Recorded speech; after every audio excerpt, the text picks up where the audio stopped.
Have you ever noticed when your child wants your attention, they do the wrong things? They run away, they act out, they say they can't do something, and it's frustrating because you know they just want attention, but they instead do all this drama. So that's why I made this video for you to help give you some tips and ideas to start helping your child use some positive ways in getting your attention. So this video is just one out of a set of series that I've made, and it goes along with a guidebook you can find at kidsmoveandlearn.com. So you can choose to just write these notes on a piece of paper and watch these videos in any order, because I get it as a parent, you're really busy and it may be just this video is just what you need. But if you want to make significant changes, I recommend trying to go through all of them. For now, let's just dive into this video and how to get rid of some of that drama. Did you ever realize that a routine tells us what to expect? And if something is off, it can throw us off for the whole day. For example, if you're a coffee drinker and you're used to having some milk in the morning and one day it's not there, how does that make you feel that you're going to have a coffee without milk? It probably throws you off a little bit for the whole day, especially if you're the type of person that really relies on these predictable routines. So think about how that would shift for you ongoing if you really didn't know what to expect. You may have seen this in a previous video. This is what connection looks like. Connection is the emotional glue. As an adult, you bond those emotions and predictability together. And for children, they need us to help guide them along the way. And so when there isn't connection, the opposite is disconnection. And this is what it looks like if they're disconnected. Is this what you notice when you see that drama? So why do you think that connection is needed? Because many of us figure like we're busy. We want our kids to just do what we need to do. However, there's a lot to learn about the hierarchy of needs, because for humans, when we have food and shelter, then we can start really regulating our emotions and our cognitive state. And for children, it's that relationship with an adult that regulates that security. So when you have predictable routines, you can get predictable results. This is why it's important for you to help build in some predictable routines and connection activities so that you can eliminate that drama. And I get it, you probably are already doing some of them. So this video is just going to help you become more aware of what they are and call attention to it, so you know when to use that specific activity or routine that you're already doing with your child, especially when they're needing that attention. So get your guidebook right now or a piece of paper and write down one thing that you and your child do regularly, or maybe they do it with another loved one, and write down how do they respond.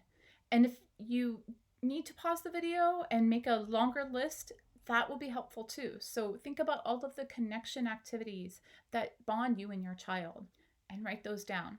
And then when you're ready, think about this question. What is something that your child requests from you on a regular basis that they seem to enjoy it, like play a game, sing a song? Why do you think they request this? And did that make your original list? And if not, add it. And think about how it connects the two of you together. Now I want us to shift a little bit to the opposite side of thinking about the negative requests and attention. Name one thing that your child does ask you for help or wants your attention for, where you know that either they can do it by themselves or you know that they're not supposed to be asking for attention. And it usually bothers you, right? Because you're busy and you know that they can do it on their own. So the tip is you want to shift when they ask for help to being more about asking for a connection activity. And this is why we reframe these things so that it becomes more of a positive request than this negative attention request, especially if it's something you want to say no to. Shift it so they ask you something that you want to say yes to. And here's an example. My son turned 5 and I wanted him to start drying off by himself when he got out of the bathtub. He kept saying he didn't know how, and he would whine and cry. And I was pushing it because I wanted independence. So I had the aha, he wanted mommy's attention. So instead, over the course of the week, I would go in there and dry off a part or two and compliment him on what a great job he would do when he would dry off a part or two. And then I started singing a song calling Mama Lovin'. And it was from that old Grease song, Summer Nights, Summer Love. And then he started singing along with me. Well, let me just say, a week or two later, from asking for help turned into, Mommy, can I have some Mama Lovin'? And that meant that he wanted my attention and I was going to sing this song with him. And so here we are now. He dries himself off and I just give him some attention and encouragement and sing this song. So it's definitely shifted the thinking, and you can watch that activity in another video to find out more about it. And I just wanted to give you an example so you can think about how to switch asking and crying for help to asking for connection. Think about something your child can do by themselves. Does it bother you? Sure, probably, especially if you're busy and you know they can do it. Here are some other examples on what it could look like or things that you could try. And in your guidebook, I suggest also writing down the when so that you can start thinking about the timing of that new activity. For example, do you want this activity to be first thing in the morning, after you get in the car, after when something falls, when you're serving food, before bed, etc. So think about that specifically. In this video, we covered how connection activities bond the emotions to that predictability and routine. So reducing some of that drama can happen when you start shifting it to some predictability and routine.